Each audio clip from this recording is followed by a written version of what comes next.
Hello friend, मैं रणवीर कुमार। आज देखेंगे पॉलिटी में देखेंगे राज्य व्यवस्था। राज्य व्यवस्था क्या है उसके बारे में देखते हैं। तो राज्य व्यवस्था में सबसे पहले हम पढ़ेंगे संवैधानिक विकास। तो संवैधानिक विकास देखेंगे, संविधान के बारे में क्या समान जानकारी है वो देखेंगे। उसके बाद देखेंगे प्रस्तावना, उसके बाद अनुच्छेद देखेंगे, उसके बाद फंडामेंटल राइट, डीपीएसपी देखेंगे, फंडामेंटल लिबर्टी देखेंगे। उसके बाद देखते हैं राष्ट्रपति, फिर मंत्री एवं मंत्रिपरिषद। उसके बाद देखेंगे संसद, उसके बाद सर्वोच्च न्यायालय, उसके बाद देखेंगे राज्यपाल, उसके बाद सीएम और राज्य विधान परिषद। उसके बाद आगे देखेंगे उच्च न्यायालय के बारे में, फिर प्रमुख उसका आयोग देखेंगे। ये सभी बारे हम आज देखते हैं। तो सबसे पहले हम उसके बाद देखेंगे बैकग्राउंड से। तो बैकग्राउंड क्या होता है, तो किसी भी अगर पृष्ठभूमि पे अगर जाना है तो सबसे पहले वहाँ पे मनुष्य की उत्पत्ति होगी। तो जब मनुष्य की उत्पत्ति हुई थी किसी भी एक निश्चित स्थान पर, अगर हम उसकी राजनीतिक व्यवस्था या देखेंगे, पॉलिटी देखेंगे, तो कहीं भी अगर इंसान रहता होगा तभी हम उस संविधान के बारे में देख सकते हैं। तो संवैधानिक विकास होने से पहले देखें कि मनुष्य की उत्पत्ति हुई। जो मनुष्य की उत्पत्ति हुई वो एक प्रकार से आदि मानव जैसा थे, मतलब वो बच्चे मांस खाते थे जो जैसे जानवर खाता है। और वह जो आदि मानव था उसको आग पकाने, मतलब आग की खोज किया था और पका हुआ मांस खाने लगा था। उसके बाद उन्होंने क्या किया, पहिया का आविष्कार किया और आदि मानव ने धातु, तांबा, कांसा और लोहा का आविष्कार किया और इन सभी धातु से वह खेती करता था। उसके बाद देखेंगे जो खेती करता होगा वो क्या, खेती जो करता होगा वो एक निश्चित स्थान पे यानी अस्थायी निवास पे करता होगा, उसका अधिरोष होता होगा और वह जहाँ पे रहता होगा उसका सुरक्षा होगा। और उस सुरक्षा किसको करते होगा, संपत्ति का। फिर उन्होंने संपत्ति का वितरण भी करता होगा, यानी वितरण प्रणाली, यानी आपस में लड़ाई भी करता होगा। और जो उसकी व्यवस्था होता है वो क्या करता है, राज कहलाता है। उसका संचालन चलाने के लिए एक दस्तावेज होगा। और उसके बाद देखेंगे और इन सभी जितना भी सिस्टम से वो चलता है उसी को हम क्या कहते हैं, संविधान। मतलब एक निश्चित क्षेत्र को एक नीति या शासन के अनुसार, एक नीति शासन के अनुसार संचालन होता है, संविधान कहलाता है। इसका परिभाषा भी आप देख सकते हैं। बोलता है किसी भी राज्य की नीति और शासन को संचालन के लिए एक दस्तावेज होगा, एक लिखित दस्तावेज होगा, या लिखित भी हो सकता है और अनलिखित भी हो सकता है। जो भी दस्तावेज होगा उसी को हम संविधान कहते हैं। अब हम देखेंगे कि संविधान का निर्माण कैसे हुआ। तो संविधान का निर्माण कैसे हुआ, तो उसका जो संवैधानिक विकास का जो टाइम पीरियड है वो 1773 से लेकर 1950 तक संविधान का विकास होता है।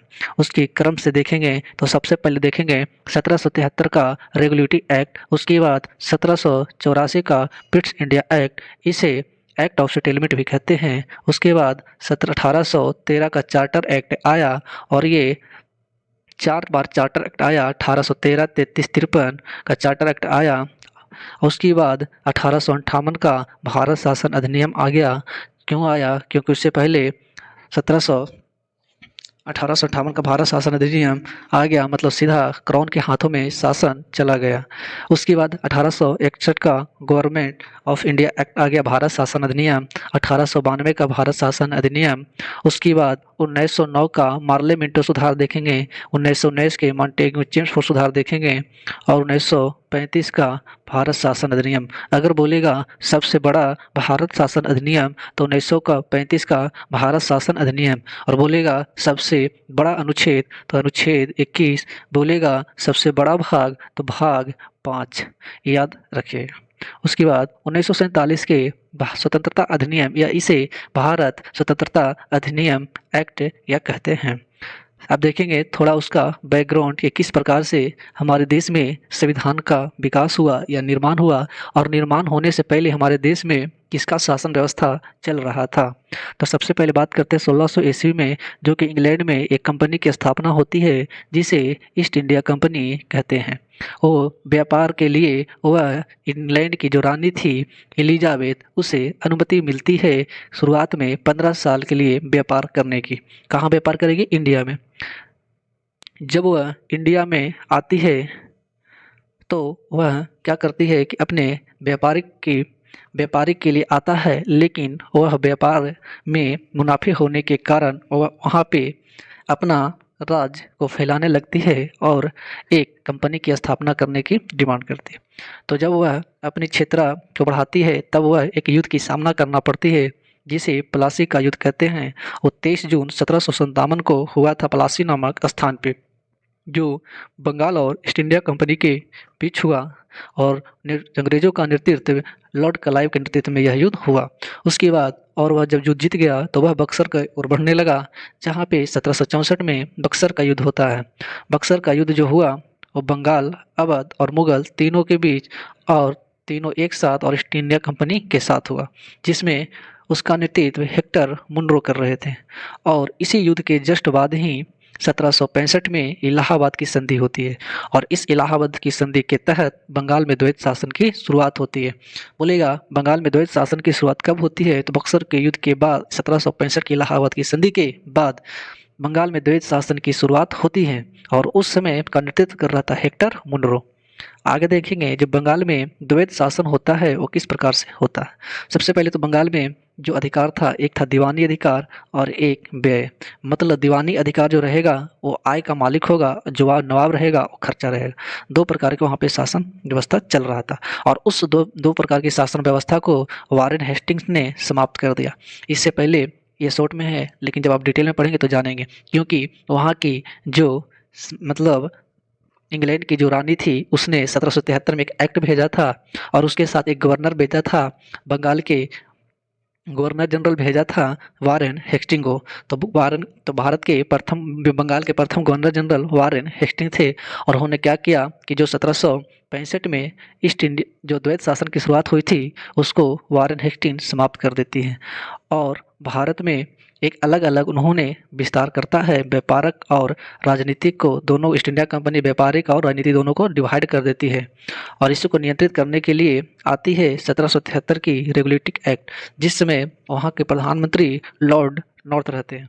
बंगाल के गवर्नर और बंगाल के गवर्नर जनरल कौन हो जाता है, तो जो बंगाल के गवर्नर था 1773 के तहत वो बंगाल का गवर्नर जनरल हो जाता है, और बंगाल का जो प्रथम गवर्नर जनरल होता है वारेन हेस्टिंग, और बंगाल के अंतिम गवर्नर जनरल भी वारेन हेस्टिंग्स ही होता है। और बंगाल के अगर हम प्रथम गवर्नर की बात करें तो लॉर्ड क्लाइव। उसके बाद 1774 में कलकत्ता में सुप्रीम कोर्ट की स्थापना होती है, जिसमें एक न्यायाधीश तथा 3 अन्य न्यायाधीश होते थे, जिसमें प्रथम मुख्य न्यायाधीश चीफ जस्टिस एलिजा इम्पे थे, और बंगाल का गवर्नर जनरल के साथ 4 कार्यकारी परिषद के सदस्य भी होते थे। उसके बाद सेकंड पे आती है Pitt's India act. Pitt's India act 1784 में आया, जिसमें प्रधानमंत्री विलियम पिट था। 1780 में विलियम पिट प्रधानमंत्री बनती है, और पिट्स इंडिया एक्ट का कार्य होता अलग, मतलब डिवाइड कर देना। जो बोर्ड ऑफ कंट्रोल है और बोर्ड ऑफ डायरेक्टर, वो दोनों को क्या कर दिया, राजनीतिक कार्य और व्यापारिक कार्य को डिवाइड कर दिया। राजनीतिक कार्य को बोर्ड ऑफ कंट्रोल संभाल रहा था, व्यापारिक कार्य को बोर्ड ऑफ डायरेक्टर संभाल रहा था। उसके बाद इसी एक्ट के तहत 1858 की क्या होती है, समाप्ति होती है। फिर उसके बाद एक्ट आती है 1813 का charter act. Total charter act कितना आया, तो 4 आया। 1800 चार्टर एक्ट में बोला गया कि शिक्षा पर 1 लाख रुपया खर्च करेंगे। उसके बाद सेकंड पॉइंट है, उन्होंने 1813 के चार्टर एक्ट जो भेजता था वो अंग्रेजों के वहाँ से भेजा जाता था, और प्रत्येक 10 साल पे चार्टर एक्ट भेजा जाता था। और दूसरा बात बोला कि चीनी और जो भारत की में ईस्ट इंडिया कंपनी का एकाधिकार था, लेकिन जब 1813 का चार्टर एक्ट आया तो बोला कि चीनी और चाय को छोड़कर ईस्ट इंडिया कंपनी का जो एकाधिकार है उसको समाप्त कर दिया जाए। मतलब चीनी और चाय के अलावा कोई भी व्यापारी करेगा उसमें कोई रोक नहीं रहेगा, बल्कि चीनी और चाय का जो व्यापार करेगा वो ओनली ईस्ट इंडिया कंपनी करेगी। तीसरा बात बोला कि ईसाई मिशनरी की अनुमति प्रचार प्रसार करने को हुई, मतलब ईसाई मिशनरी का प्रचार प्रसार कर सकते हैं 1813 के चार्टर एक्ट के तहत। उसके बाद आती है 1833 की चार्टर एक्ट। 1833 के चार्टर एक्ट में बंगाल के जो गवर्नर जनरल बनता है भारत का गवर्नर जनरल, बंगाल का गवर्नर जनरल को भारत का गवर्नर जनरल बना दिया। पहले क्या हुआ कि बंगाल के गवर्नर को बंगाल का गवर्नर जनरल बना दिया, उसके बाद बंगाल के गवर्नर जनरल को भारत का गवर्नर जनरल बना दिया। इस प्रकार से भारत का प्रथम गवर्नर जनरल विलियम बेंटिक और बना। इसके बाद आगे देखते हैं। सेकंड बात बोला, जो ईस्ट इंडिया कंपनी को बोला था कि 1813 के एक्ट के तहत कि भारत में चाय और चीनी के अलावा एकाधिकार रहे समाप्त कर दिया जाएगा, लेकिन ईस्ट इंडिया कंपनी को 1833 के एक्ट के तहत बोला कि चीनी और चाय ने बल्कि सभी एकाधिकार को समाप्त कर दिया जाएगा। 1833 के एक्ट के तहत विधि आयोग की स्थापना हुई, जिसकी स्थापना लॉर्ड मैकाले ने किया था। लॉर्ड मैकाले ने किया था। अरे खाले खाले उमर राजा